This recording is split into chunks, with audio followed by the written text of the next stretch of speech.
I'm making myself a cup of tea before I get editing some videos and stuff like that. And, you know, something that I want to say to certain people out there, dogs in shelters really don't live a glamorous life, regardless of how nice the shelter is.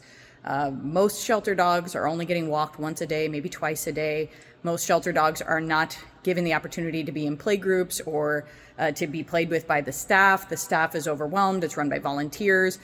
Most dogs in these conditions are living in those kennels for 23 and a half hours per day.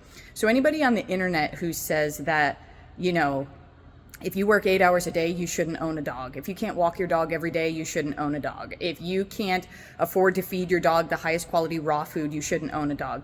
Please stop saying that.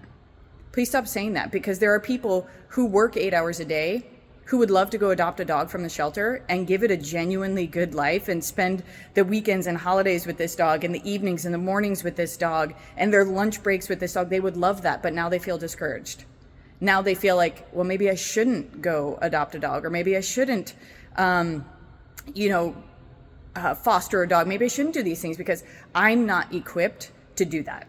So please, please, please be realistic that dogs getting out of the shelter and living in with a family that works 8 hours a day, living with a family that maybe has to travel, living with a family that has to board them periodically, living with a family, et cetera, et cetera, et cetera, 9 times out of 10 is going to be significantly better than being in the shelter. So my tea is done, but please, friends, encourage people to adopt dogs, even if it's not this perfectly ideal, situation that you think it should be. Encourage people to adopt dogs, encourage them to educate themselves and do the absolute best that they can with the time that they have for the dogs that they have.